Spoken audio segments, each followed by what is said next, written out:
This week's episode of Modern Art Family Tree is brought to you by the Foster Gallery. The Foster Gallery is a gallery in Worcester, Massachusetts, who specializes in paintings, drawings, and prints. Find them at www.thefostergallery.com. Hey everybody, this is Matt Foster, and this is the, what episode is it? This is 11, I think? I think this is episode 11 of Modern Art Family Tree. I'm joined again by the awesome and birthday boy, Dennis Hart. You got to show him the mug, Dennis. It's been like a week. My birthday goes on for a week. I like this. Yeah, well, show him the mug. You got to show him the limited edition mug. Okay. Hold on a second, because I got to make sure that it's in the screen. I'm not looking at the... Gotcha. Here we go. So there's the front side of the mug with the Modern Art Family Tree logo. And then we have on the back... Special edition. So people can buy the mug, but they can't get the special edition Dennis Hart mug. That's only for birthday boys. This is a one-of-a-kind mug. That's right. Yep. So anyway, so today we're kind of doing a little bit of a time warp, right? And we're going to go back a little bit, not too bad. I mean, but and we're going to do J.M.W. Turner, British landscape painter extraordinaire, right? Yeah. And really, I guess the reason we wanted to make sure we did that was because he definitely had an effect on all the Impressionists, not to mention painters from then on. I mean, today still people there are Turner fanatics out there. Yeah, he's still relevant in many ways. Yeah, and in fact, one of my favorite art writers, John Ruskin, was one of the foremost Turner fanatics. And in fact, he had whole theories on Turner, Terry, and light and all this other stuff. But so he was definitely a well-liked figure at the time, without a doubt. And we have mentioned in some of our episodes how some of the Impressionists would actually go over to England and then were either painting with Turner or affected by Turner, but there's definitely a lot of 6 degrees of Turner with a lot of the French Impressionists. I mean, that's my opinion, at least. I can see that. Yeah. Okay. So, as far as his life and livelihood and all that stuff, I mean, he started at a very young age. He was kind of I don't want to say he was famous right away, but he didn't do bad. He had a studio at like 18, 19, and was professionally painting and making money at it in his early 20s. So he was definitely not a late bloomer. He started making money right away. He was definitely a professional artist as a career without any real problem. But also because of that, he was kind of an eccentric figure is what I've always heard. He was a loner. I mean, his best friend was his own dad type thing. And he traveled a lot alone. He was that guy, Dennis, that would literally drop off the grid for like 2 weeks, and no one would know if he was alive or dead, and suddenly he would show up again, you know what I mean? Yeah. And they'd ask him, hey, what happened? And he'd be like, oh, I was just locked in my house for 2 weeks type thing. So he was very eccentric and very, kind of exuded that art guy mentality of loner, and a little bit of the guy that you think of later, in the 1950s, kind of brooding artist type thing. So, but a fantastic painter, right? Lived and died by landscapes, seascapes. I mean, that's pretty much it. I don't really know too many portraitures or anything like that he did. No, I've never seen anything but landscapes or seascapes. Yeah. I mean, some of them are a little more illustrative, telling more of a story. Others are just scenes, But for the most part, it's always landscape or seascape. Yeah. Well, I mean, let's go ahead and just pull them up. The first one I wanted to show was the Fisherman at Sea, which is an early piece for him, and you can kind of tell because and when we get to the later pieces, people will be like, oh my God, what a difference between the earlier pieces and the later pieces. I mean, what do you think of this? What's your feeling on this painting here? Well, yeah, you can see it's. I mean, not to get too far ahead of us, but if you compare it to some of the later pieces, there's certainly a lot more. It seems more time period appropriate. I mean, it's very clear, and edges are not blurred. It's unless you get off in the distance, which of course is also appropriate, but it's you can tell that he's if you've seen the body of his work, you could tell that this would fit towards the beginning of it. Yeah. Well, and this, I think what I'm hearing you say also is that this is kind of the academic acceptable at the time Yes. kind of approach to addressing the subject matter. Right. And there's nothing shocking here. I mean, if you put this up against any of the other academia type paintings at the time, it would be kind of right in there. But it's got its own unique drama as well. I mean, this sort of so dark scene with that.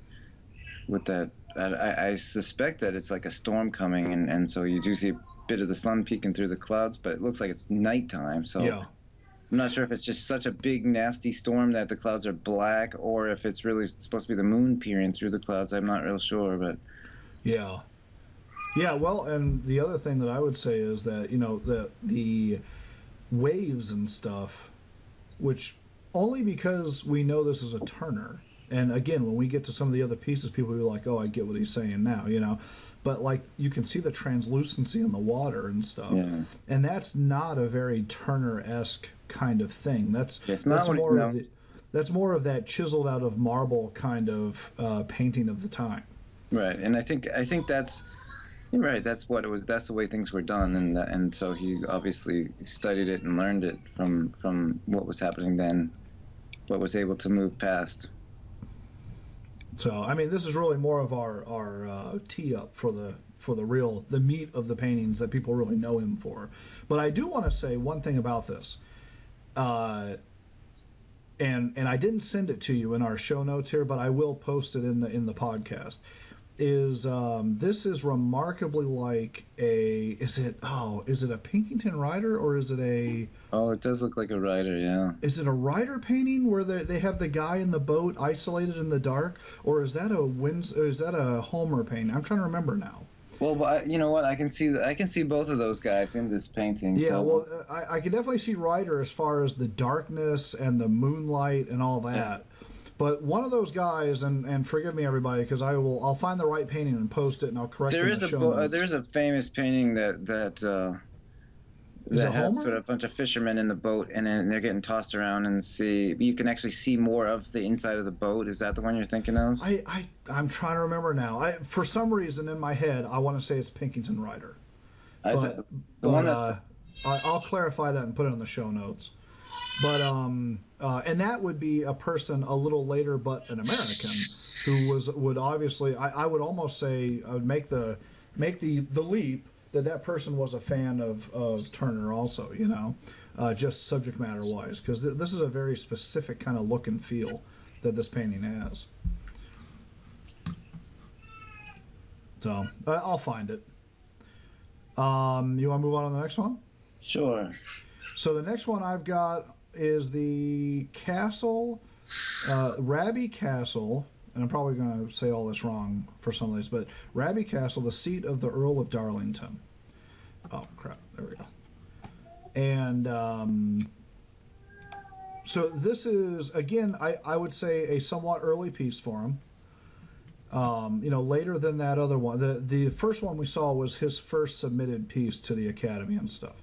So this one is obviously after that, but we're starting to see a little bit more of the Turner we all know and love.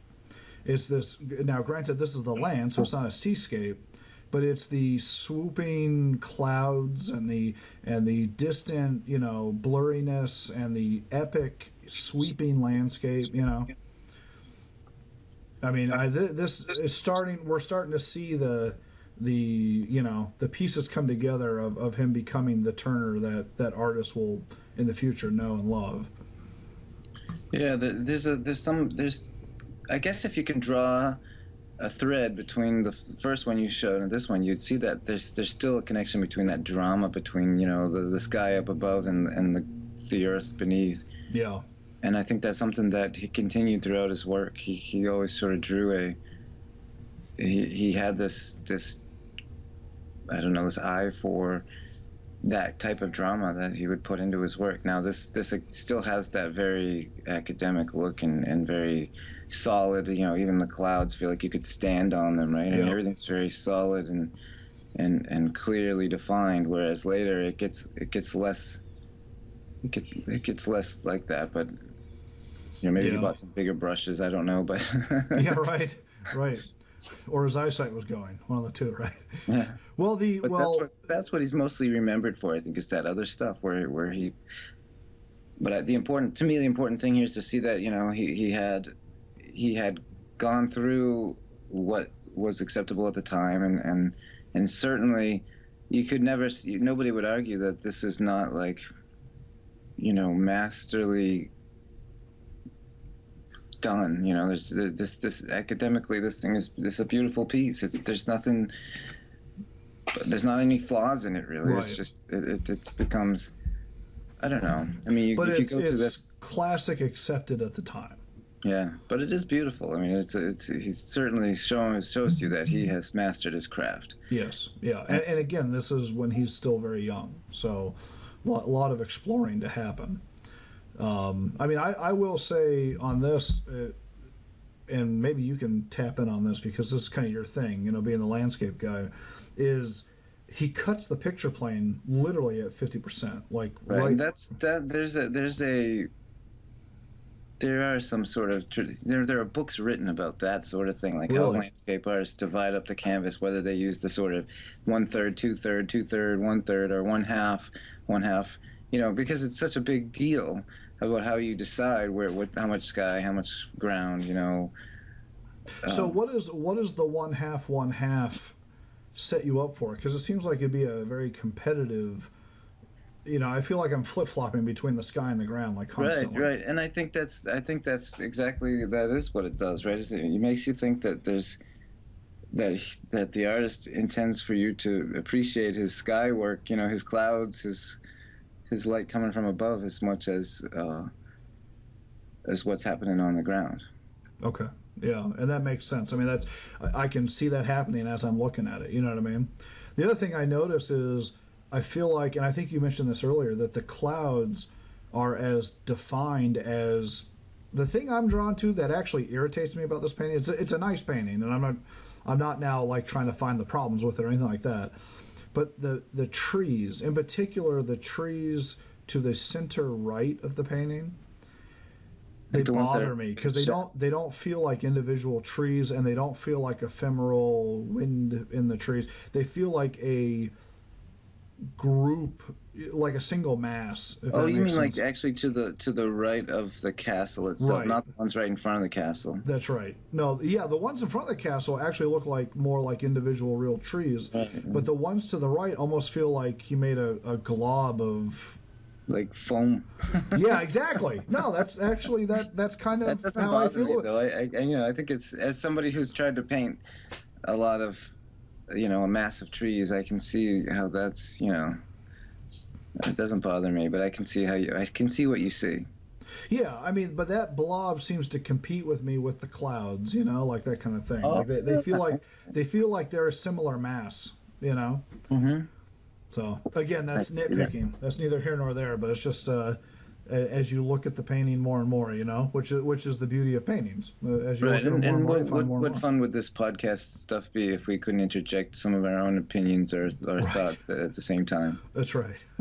We'll admit this right at the top. This is not entirely an unbiased approach to No, showing art appreciation. no, it's not. This is not academic by any extreme. Right?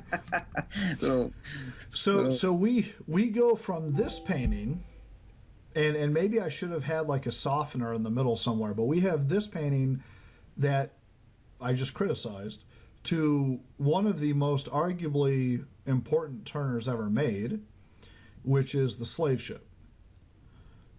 And the slave ship is just, I mean, I have a hard time explaining it to people, so I just say it's the balls. In my opinion, it's a fantastic painting. But you know what? Let me let you riff on this before I do, because I just talked about the other two at length. Well, I'm going to take sort of the technical approach to talking about it, just in comparing to what we've already looked at, right? You this is a bit more of a certainly more of a controversial piece than either of the first two, because Yes. this one has a story to it.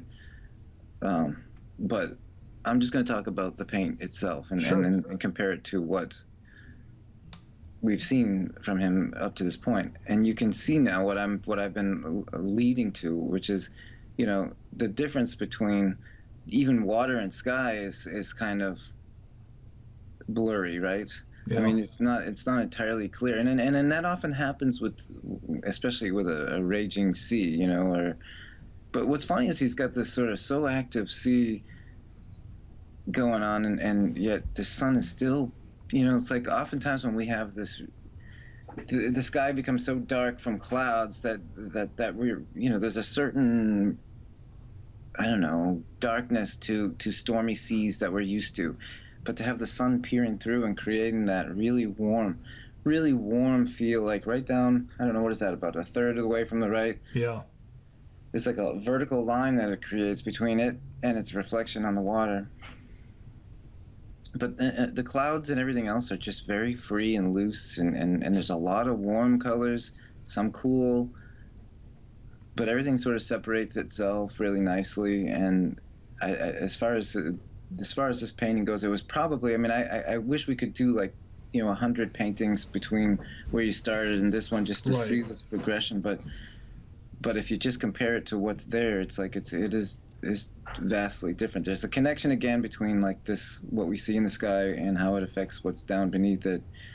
That same, I don't know, powerful, dramatic light seems to be present in all of his works. But Yeah. yet this one's so far less, you know, clear and defined and academically done. Oh yeah. Oh, it's this is, and for those who don't know, this is really one of the. I mean, this is me getting like dramatic about it, but this is like one of the treasures of the Boston Museum of Fine Arts. I mean, this is one of the best pieces hanging there. One of the most important pieces hanging there. If you ask me, I mean, And like I said earlier, you know, this isn't about our opinions or anything. right, right. Well, yeah, you know, like that's on the brochure. You've got to get to the Museum of Fine Arts to watch this thing. Well, no, but I mean, it's yeah, It is a very powerful piece to come up in front of. oh yeah, I've spent many hours in front of this painting, just amazed. It used to be sort of in the back corner. Now, of course, this was long before they ever added all on that that upper floor back corner room. You know, yeah. that's where it always was. But now, you know, now Well, with and that they up, always had it against that waterfall one. Remember, they always had it like opposite the other side of the wall from. There was another Turner of people watching like water rip through rocks. You oh ever see yeah, that one? And I remember thinking to myself, like, if this wasn't there, if the slave ship wasn't there, that other one would be a really nice painting, but it just doesn't compare to the slave ship. You know what I mean? Like, you are instantly just going over the slave ship. You're not even looking at the other one. But yeah, you're right. This is a dominating picture, and I guess what I just said kind of proves that point. It's a dominating frame. You know what I mean? It's something that you just have to go look at it when you see it in the room, and and then once you get the history of it and you realize the era it's from and stuff is just I to this day, and I'm not ever going to pretend that I'm any kind of expert on Turner, you know, like his life or anything like that. But to this day, it blows my mind that he was so popular because he was really ahead of his time in a lot of right. ways. Oh You yeah. know what I mean? Like he And usually those guys are sort of like, they die a nobody, and then, you know, 150, 100 years later, people are like, wow, what, he was doing some amazing things, you know? exactly. You know, I mean, he was represented and was part of the academy. Now, granted, everything I've ever heard was he kind of, you know, was one of those, oh, well, thanks for putting me in the academy, but he didn't really care. You know what I mean? Like he wasn't living for that. No, you know what I mean though? Like where everybody else was trying to make their career out of it, he was kind of like, oh, that's nice, thanks. You know, and then he went off and did his own thing. But the fact that people would go from academic painting, academic painting, academic painting, and then boom, here's this guy. You just go, wow, how did they? I mean, I don't know. It's just kind of mind-boggling to me. You know what I mean? That he was still revered and considered a fantastic painter, and really, it's this dynamo. I mean, between the color, the atmosphere effects, and really the seascape freed him up because the rules probably changed for him. Because if he said, "Look, I like doing storms, I like doing boats on fire," which we're going to get to one of those in a minute. I like doing these crazy things that free him up to have all these, for lack of a better term at the time, special effects, right, in the painting. It kind of freed him from, well, why can't I clearly see the boat? Well, it's engulfed in flames. I mean, it's what's going on. So I think he took the motif and just maximized what he could do with it to free up the painting style, and then clearly that's, in my mind, that's a major part of what attracted these guys that we've already talked about a bit to him. I mean, I could easily see and again, I don't know where the timeline overlaps, like when Slave Ship was made, but I could easily see a Monet. It was like 1840. Oh, so it's well before Monet. Oh, yeah. So I could easily see a Monet going, oh my God, I've got to do a sun like that. I've got to do a sky. Oh like yeah, that. oh yeah. There's no question that those guys looked at him. You know what I mean? Monet looked at. There's no doubt about it. There's you could find confirmation in it with, like, what is it? Those Venice canals and Yeah. There's certainly some things that he no doubt borrowed from Turner. It's a great painting. I mean, even as we're just sitting here, I'm stuck staring at it. Should we talk about the story in it, or is that? Go ahead. Yeah, go ahead. I mean, I think this is one of those paintings is worth pausing on. Well, my understanding is, and we're going. I did just have a birthday, but I don't really want to divulge my age by any means. But it's been a lot of years since art history class, so. Yeah. So from what I remember about this story was that there was a storm at sea. This was a slave ship carrying, I suppose, either slaves from Africa to the U.S. or Right. I'm not really sure. And in order to shed some weight, they tossed things and people from the Over. ship. Yep. Am I right about this? Yeah, that's what I understood too. To fight the storm, they were trying to lighten the load. Yeah. Yeah. And so it's not just people. I mean, there's like a livestock or something in the water here in the foreground, and yeah, you can see the slaves. But the effective piece that people always focus on is the leg with the chains. You could definitely see chain links in the water, and then of course there's that struggle to see a combination of, okay, well, there's red in the sky, so you've got reflection in the water, but it could also be blood in the water. You know what I mean? You've got fish that are obviously eating things in the water. You've got the birds picking at things. So it's definitely a violent scene. And it's not a we dumped over some people and they're swimming for shore. That's not what's going on here. Right. There may have been like a revolt earlier too that there may have been a slave revolt. I'm gonna quickly Google this to make sure I'm getting the story right. Well, while you're doing that, the other thing I want to focus on is the sun, because you'll see the sun being a repeating theme in the Turners, and this is where Ruskin kind of always talked about the Turner light. But he's big on having the sun be like the point of perspective. You know what I mean? It's like in the center of the painting quite often, and it's part of the picture. It's not the theatrical lighting from behind the viewer. It's in your face, and it's causing some of the atmospheric effects that Turner wishes to have in the pictures. But the sun is like a character. I mean, in modern painting and in painting from the 1980s, they would say that the sun is one of the characters. One of his catalog images that he has to use all the time.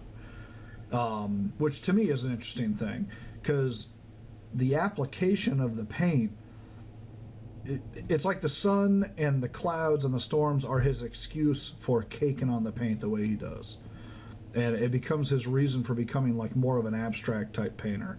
And when we see the final piece that we're going to show, if I showed it to someone off the street and they really didn't know Turner, I would have no problem with that person saying, "Oh, it's a painting from 1992." You know what I mean? Like, it would not be surprising at all if someone guessed, "Oh, that's a painting from the 80s," or something like that, because it's that far abstract. It just would not surprise me one bit. And again, when people talk about Turner, they don't talk about that. They don't really talk about that. They talk about his emotional, the emotional reaction that you have to the paintings, and the color and the free brushstroke from the time, and of course, young people who don't know much about paintings are drawn to the action and the scenes, the storms and the fires and the I mean, there's a lot of his paintings were the action movies of the time, right? I mean, they were not the boring biopic. They were like the big epic thing going on, right? I mean, that's really what we're talking about. Yeah.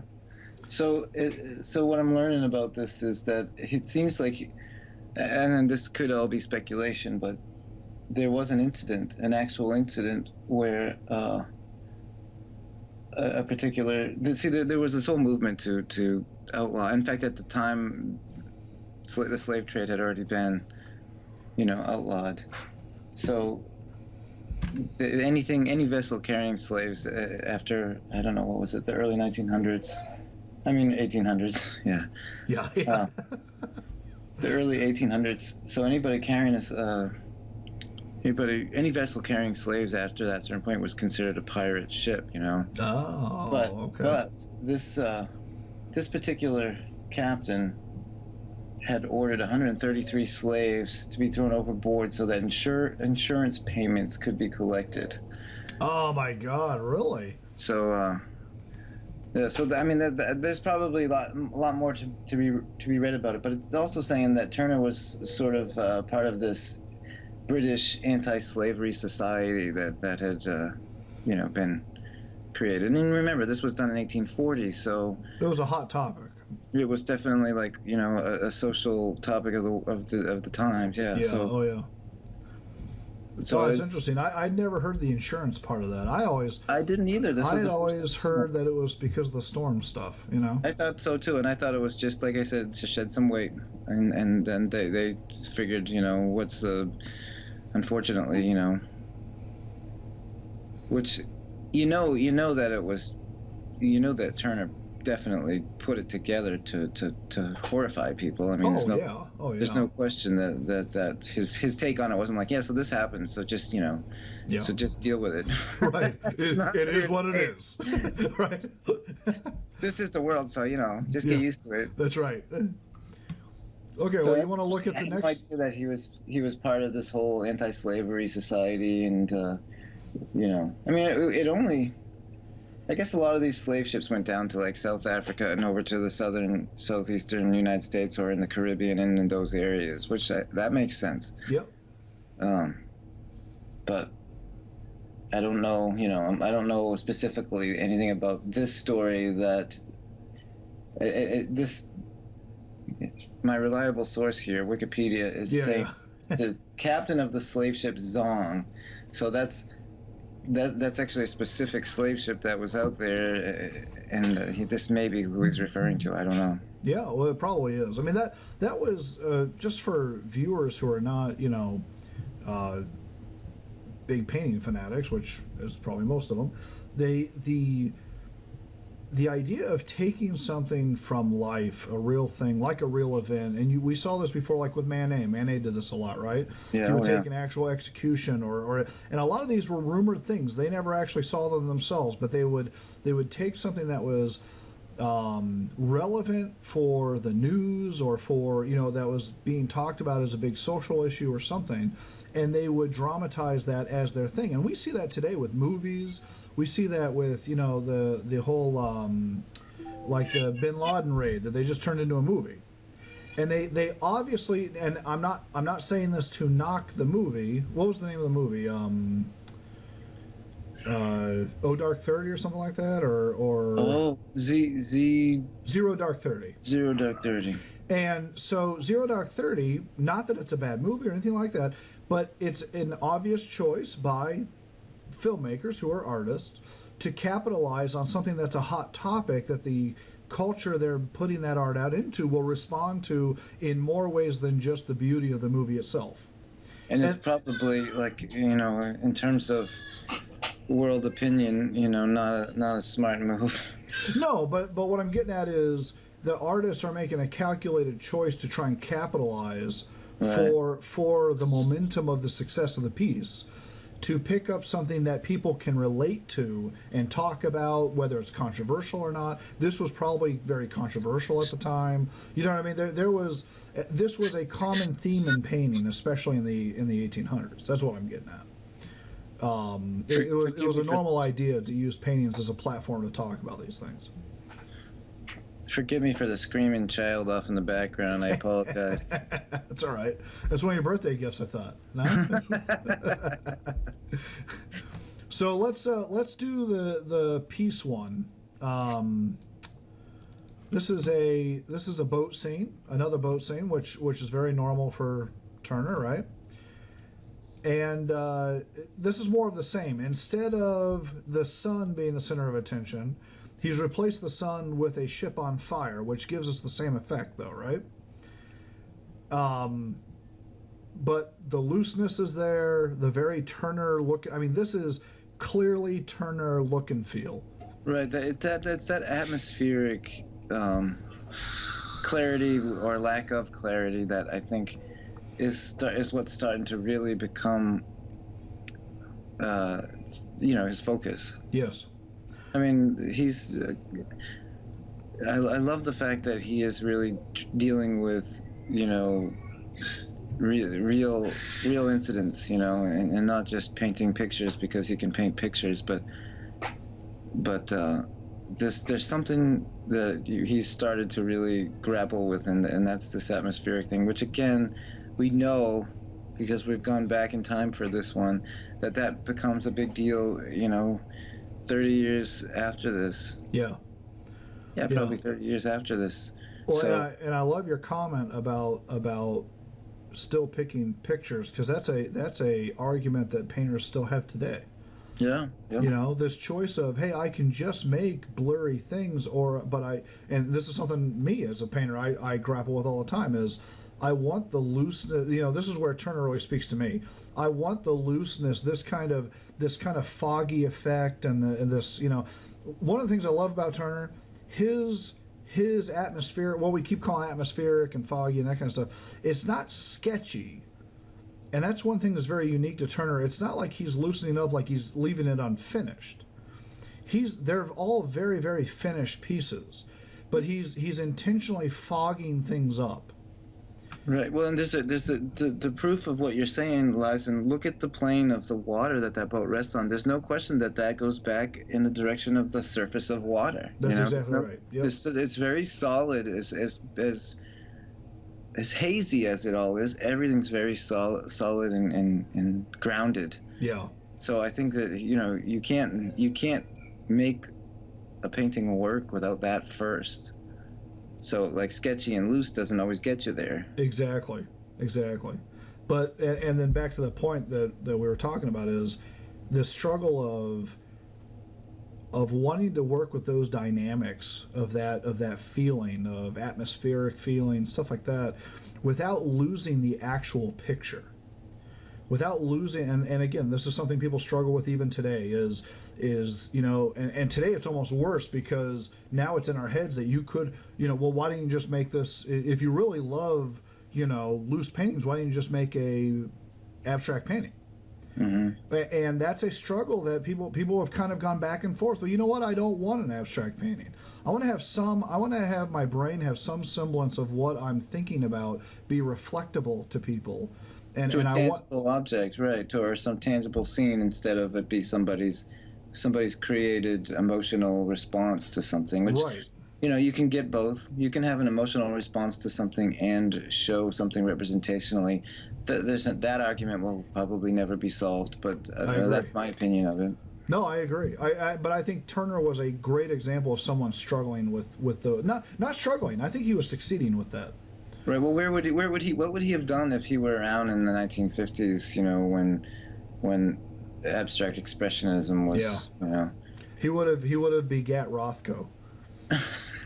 No, well, I say it as a joke, but in some ways, I feel like he would have been pushed to go to that extreme. Well, you know what? Let's go ahead to let's jump to the future for a minute because I think that's a great example. Rothko.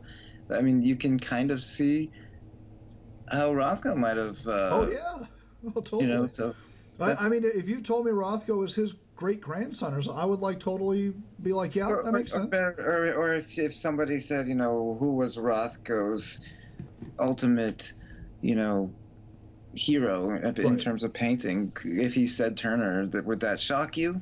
No, I mean, that's the thing about it that's really interesting because you can see that, especially with this hazy sort of dark shape, and this exactly. one in particular. I mean, I think that's probably what made you think it when you said it. Oh And yeah. Oh yeah. always, Well, I mean, because now let me give you the contrast.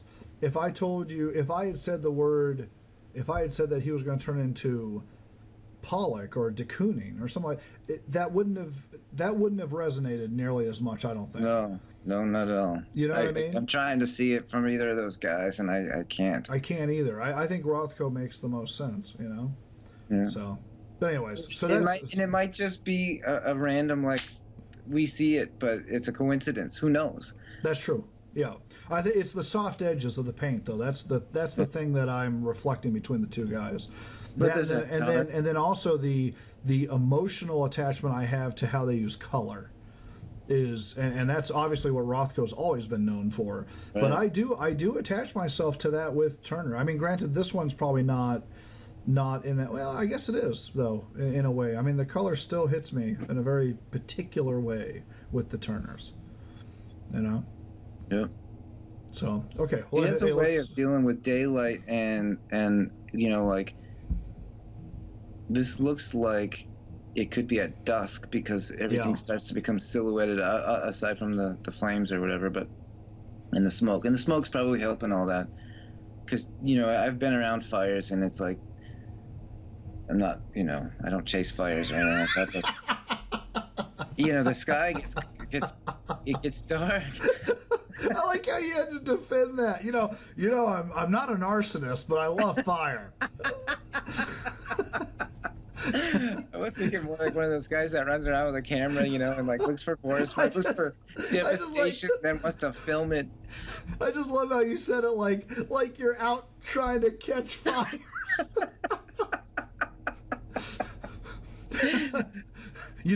If I don't run into a fire once a week, I try and start one.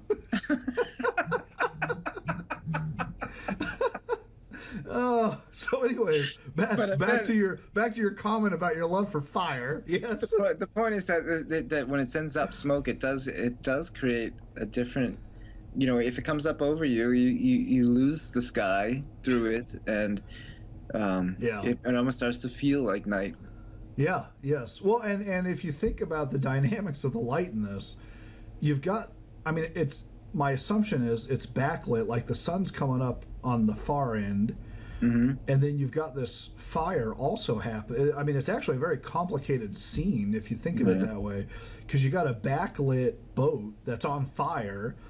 It's kind of a strange mix of things. And have we gone entirely in chronological order? Is this actually later than the slave ship? I don't know that. I kind of pulled these just out of my 'Cause- faves. I know that the first two we did were early ones, and that's kind of where I'm at with it. Again, this is how highly technical our show is. That's okay. The only thing is that there's a lot of that haziness that he started to do later. I mean, it's certainly not as loose as the slave ship, so that makes me wonder if it's not a little bit earlier than that. But also, It could be. the sails are so crisp, Yeah, they're defined. They're definitely So- defined. that makes me wonder too. But it's the sky starts to look like an impressionist sky, and again, that word impressionism was nowhere. It was decades away from Total, yeah. That's a great point, Dennis. The idea of impressionism as an idea was total science fiction at this point. I mean, it was right. It was it was not 5 years away. It was like 15, 20 years away. Yeah, yeah, if that, if even that. I mean, especially if, like I said, if this is before the slave ship, that puts it, before 1840. Yeah. You could actually argue that it's more the better part of Impressionism, or the heart of Impressionism, is 40 years away from Yeah, this. no, I agree. I agree. That's the other thing that people got to remember. This is not a contemporary with these other guys we've talked about. No, This we've is a gone guy. back. This is a guy a full generation before. Yeah. And And in another country, and in another country. So it's, yeah, the fact that he's as important as he is, that just speaks it, because all these French guys were clearly onto what he had been doing. exactly. Yep, exactly. It wasn't just, hey, this guy in Paris. This is a guy that's well, I don't even Popular. think Well, but no, that's another good point. Is the old joke of the best snowboarder I knew was never popular. That kind of thing. But this guy was not some like random dude that we found 100 years after he died. He was popular at the time. So it's not like he was. I mean, he was definitely an anomaly, but it's not like he was hidden in a corner and the French Impressionists found him. He was popular in his own time, selling without any problem. And then the Impressionists, gravitated to that. Let's say that's what I would say. it could be too that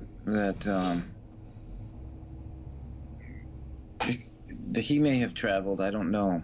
He did travel Europe extensively. Yeah. Yeah, so that might have something to do with it too. Like you say, he sold work in his life, and you had mentioned, I think before we were talking before the actual podcast, that he didn't even like to sell his work. There's a quote that I read that said that he went through like withdrawals when he would sell a painting. It was like he did not like selling them, and in fact, most of the paintings. He left a small fortune when he died, and he also bequeathed all of his paintings to England, to the country. Wow. So, and it was apparently a pretty big stash of paintings because he did not like selling them. So a lot of the paintings that you see in museums and stuff, they got just because he died and left them to the country because he had no kids. He never got married or anything. Yeah, there's I read something that stated that he had never married or anything, but he had a relationship, and that's not the words that were used, but with an older woman, with this stuff, with an older widow. Oh, really? And I mean, she couldn't have been that much older, because it said that it's believed that her two daughters were actually his. Now, I don't know. Oh. I don't know.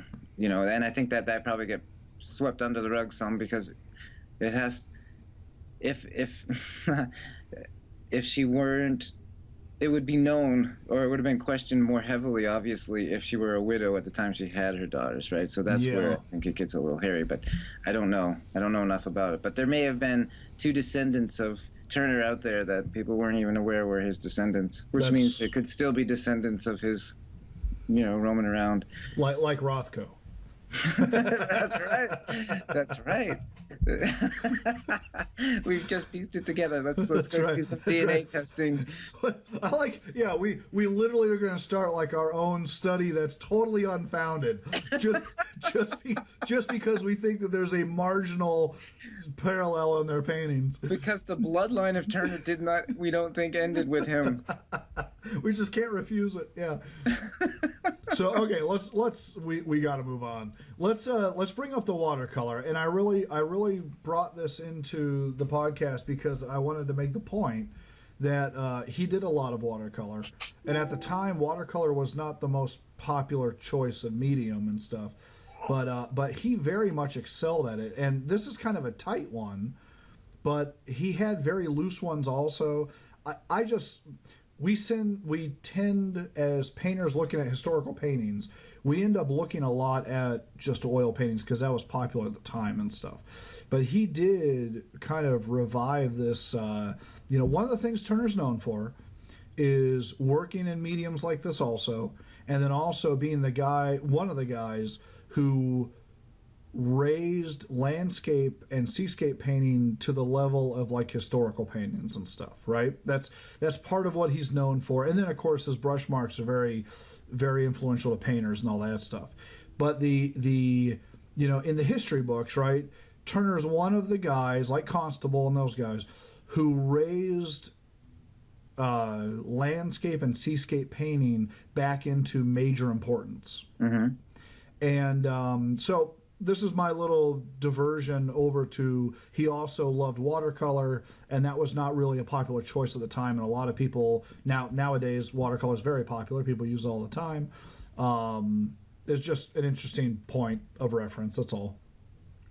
I mean, I don't think in comparison to his oil paintings that this is it's beautiful, it's nice, it's not as groundbreaking or anything like that as his oil paintings, obviously. No, in looking at it as an artist who does not paint with watercolors, there's something very, the draftsmanship of it, like and the things you can do with it. I don't know if it's sable hair brushes or whatever the watercolor artists use, allow that that flexibility in those very fine lines and Yeah. um, It's a delicate medium. It's a very delicate medium. And to do a painting like this actually shows like some real, draftsmanship. Oh yeah. Oh, big time. Yep. And I'm envious of it. I want to do some watercolor now, just to. Whoops! Hold on one second. I apologize. Technical difficulties. There we go. I kicked the speaker wire out of my. So anyways, that's the only reason I brought this up, and I figure for all those watercolor fanatics out there who may be watching this and going, "Come on, really? You only do oil paintings, really?" So let's talk about the Sea Monster, because this is a beauty also. Yeah, this must have been when I was in London. I know I've seen this piece, so I mean, I've been in front of this piece, and you you have to spend a bunch of time looking at this because you have to you're just, what is it? That whole like, what is going on here? I need to know. Well, so I mean, now again back to my Rothko the comment, but also I'm trying to think of another painter, but maybe like if I told you this was a what's that chick's name? What's her name? Not Frankenthal. What's her last name? The one who postmodernist did. She was like right after like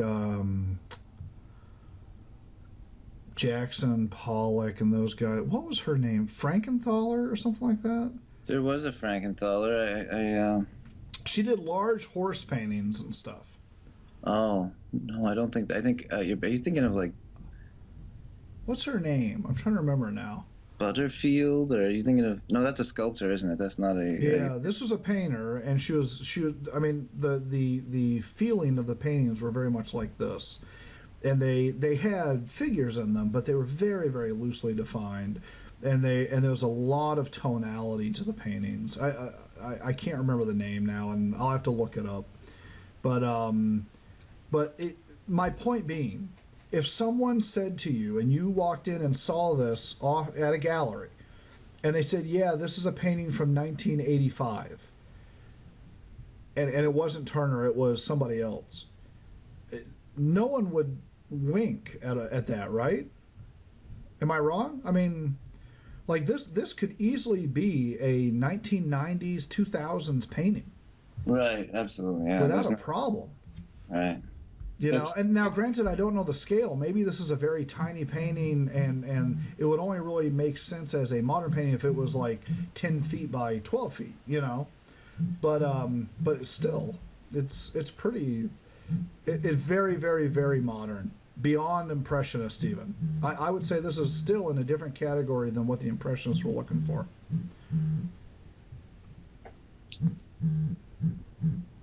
You're looking that up, aren't you? I'm trying to, but I'm not. I mean, I looked up Helen Frankenthaler, but because that's not who it is it? I'm not seeing. I did. if you look Yeah. her up, you don't get a whole lot of Yeah, paintings. that can't be her. I'll have to, if I think of it, I'll put it in the show But notes. the name is making me think. See, now I'm looking through because then her name. I'm thinking she married another famous artist. That she was married to somebody, but I may be wrong about that. But I'm not finding it anyway. So Well, again, this is, in my opinion, if someone said, "Hey, what's a great Turner to look at?" This is not the first thing that would come to mind. I mean, your classic Turners for someone out there wants to talk about Turner is those ship scenes that we showed, the really high impact ships on fire, storms, that kind of stuff. dramatic light and Yeah, everything. big scenes. This is definitely later life. This is him probably just, I mean, it's just later painting. That does not mean it's bad painting. I actually very much like this. If I trust me, if I had this hanging in my room, it'd be the pride and joy of everything on the wall, right? But it's not classic Turner though. And if somebody walked in and who was well known understanding of paintings and saw this and didn't realize it was a Turner, I would not be like shocked by that. No, nor would I. Yeah. It does have, though, we can draw some connections, like that real atmospheric Yes. Oh yeah. looseness is certainly present here. And where the sun is this time is a little bit ambiguous. In fact, where everything is a little bit ambiguous. Right. You just described the whole painting. And that's what makes you look at it, though, right? Like, what is going on here? That's I'm telling you, that's what. And it may have been intentional. Like, how many times do we see some crazy article in a newspaper about somebody who saw this, this monster in a canal in Miami, Right. or up in Scotland. Yeah. Well. I mean, no, but case in point, right? If you look at the Loch Ness monster photo that everybody loves, the only reason that it has this cult thing is because it's ambiguous. Right. And Yep. and I mean, you still have that in movies today. We're only going to show the monster for a blip of a second because we want your imagination to do all the work and really scare you. This, I mean, you could easily say that's the tactic he's employing here. I mean, in a painting, you have to do it totally differently because you have hours and hours to look at it. Right. But no, I would say that that's a tactical decision on his part. And a lot of times, I mean, you can, if you start to really peek at it, you could see this as, separating out a few different fish Yep. that come together and look like a bigger monster. It does. It kind of has this weird feeling to it. Yeah. He may have had that in mind. I don't know. So, well, anyways, that's the last one I have. Now, one that did I send you the one of the train? I think I omitted that, to be honest with you. But for those, and I'll put it in the gallery pics of stuff that we put on the website. But one that we could have talked about, but I think it was the right decision not to because we're right up on our time here. But there's a great one of a train station that he has. You've seen that one, right, Dennis? Of the train in the mist. Oh yeah. And the only reason I bring it up is it's another correlation to the ones that Monet did of trains in the stations. Yeah, and for those of you that are fans of Monet, you're trying to see where Monet and Turner linked together and stuff, that's a great example. I didn't include it because there's tons of Turners we could have talked about. But that's another great one, and I'll include it in the gallery on the website. But anyways, that's Turner in a nutshell. Any fleeting thoughts on Turner, Dennis, that we haven't really kind of overturned? No, I mean, I think that this we could probably talk about 1,000 things, but really, I would put, in terms of modern art family tree, right? Yes. We have to pare this down. I would say that going back the way we've done this, it's a bit of serendipity, right? Because I think having seen what we've seen already and coming back to this and knowing that this is, like I said, decades before that stuff, you can see how things evolved. What they might have looked at and I mean, to go back to the first painting or second painting you showed with that really romantic landscape overlooking the hilly ground with the trees and the castle and whatnot. That's kind of what was happening in his time, and he went all the way to this atmospheric, oh yeah, warm and cool, dramatic light thing. that is, I believe, what the the impressionists, you know, latched onto. And I I think agree.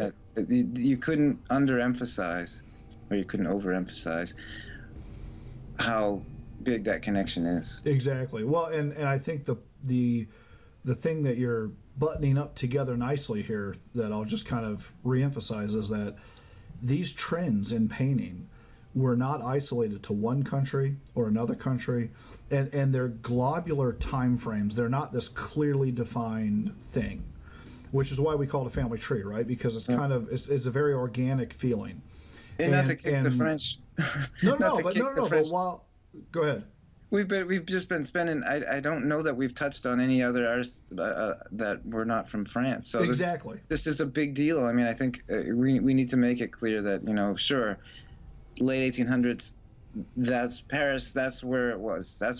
Exactly. There were things happening around the world, but that seemed to be the epicenter of painting Oh yeah, and at when that you time. get to the turn of the century, you'll see that our nationality of the artist changed, but they still come to Paris. Yeah, You know, because I mean, once you hit Picasso, man, right? He's Spanish, yeah, but he's still a French. I mean, he's still a painter in Paris, right? right, right. Yeah, that's a very good point. You I mean know, that so I mean, but I think in this era where we're talking about with Turner and stuff, and there are other guys we could talk about. We could talk about Whistler. Who's very big impact from Whistler. You could also talk about Sickert, who I personally like a lot. But there's other British, American, those kind of painters also who have some impact on these things too. And again, like Turner, I think Turner's a little bit of an anomaly because you and I think anybody can make a huge claim of how much influence he had on the actual modernists. But in all honesty, Turner really doesn't. Do you consider him a modernist or do you consider him a pre-modernist? Well, yeah, I mean, that's a good question. He kind of bridges the gap, you He know. does, yeah. He's certainly a romantic. I think if people put him in on a shelf in a library and have to classify him, they consider him part of the romantic period. Yes, I And agree. so that would not fall under modern at all. Right. But you And, can't talk about, it's just like we mentioned, I think, in our very first podcast, you can't really talk about modern art without what led to it, yeah, and there's no way you could dismiss him as not leading to the things that the impressionists and other, even landscape artists, like we talked about Rothko, we're going all the way up to oh yeah. abstract expressionism. So um, it's just, there's no way you have to, he may not be considered a modern But he art, affected modernism. He but he affected certainly had modernism, a yeah. big, right. And I mean, there's no way. This is the way everything is in history, right? I mean, Yep. there's threads that go from one to the next, and you can't. There's just no clear cut lines Yep. between things. That's the fun of it too. That's the Right. fun of it. That's why we're doing this, right? Because it's fun to see how they all intersect. No, I think this was really a very important. I kind of approached it today, I have to admit, like a little relaxed, but now that I've talked about this for a while, I really think he's an incredibly important artist for what we've been talking about Oh yeah, big time. through this whole thing. So it was a good time to get to him, and it's certainly an important artist to mention. Great. All right. Well, great. Well, this is perfect. Perfect timing. We're right up on it. So, thanks again. Until next time, Dennis. Thanks. Thank you. Talk to you later. Yep.